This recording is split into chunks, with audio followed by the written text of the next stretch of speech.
Magandang gabi po sa ating lahat, followers, mga FB friends, mga ka-TikTok, mga ka-YouTube. Um, Isang mapagpalang gabi sa ating lahat at maulan na gabi. Um, ang aking for today's video guys is magkomento lang tayo tungkol doon sa isang lugar sa San Jose, Antipolo City na nagkaproblema sila tungkol sa kapitbahay nilang poultry na sobrang daming langaw sa mga bahay nila guys. So, ito yung aking opinion, spekulasyon, at obserbasyon. No? So, ito yung aking masasabi guys.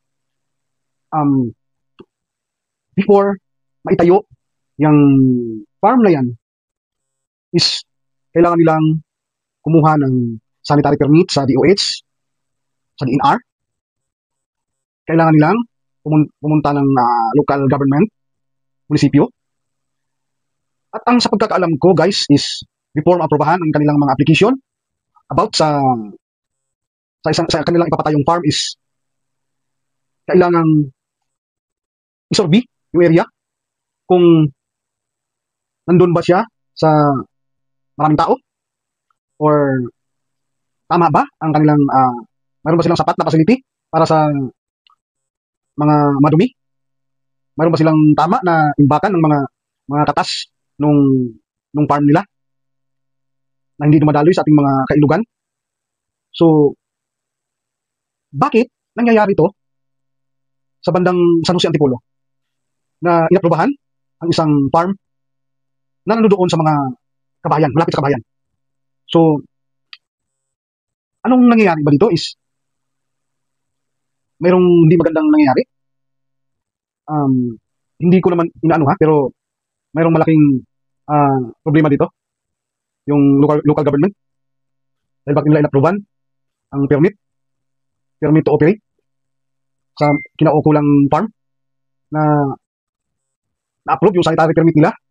Siguro kailangan i-inspection para malaman kung tama ba ang kanilang pasilidad na mag-operate, tama ba ang kanilang proseso sa pag-apply ng permit niyan.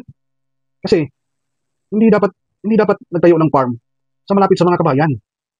Bukod sa nakakasama sa kalusugan ng mga tao dyan sa paligid, yung mga tubig na nandyan sa paligid niyan is makukontaminado.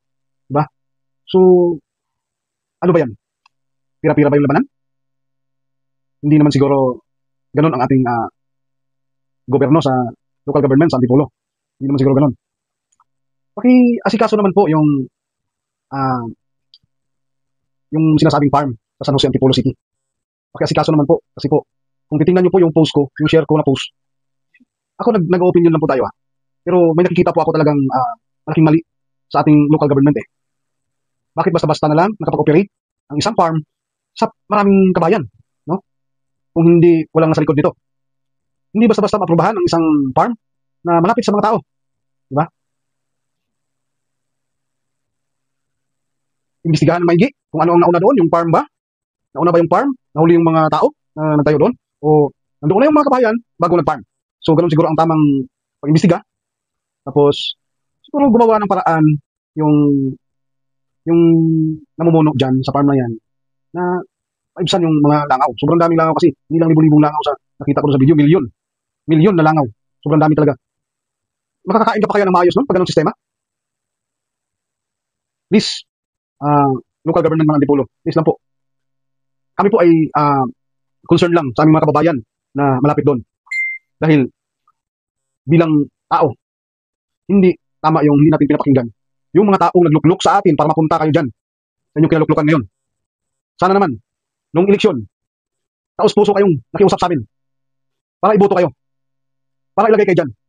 Pues ngayon kami, panahon nyo na para ibalik ang aming pagtulong sa inyo para malukluk kayo dyan sa pwesto nyo na yan. So please, local government ng Antipolo City, pakiimbestigahan ang farm sa San Jose Antipolo na nireklamo ng mga kababayan namin. Please lang. Maraming salamat. God bless sa ating lahat. Pagpalain tayo ng Diyos.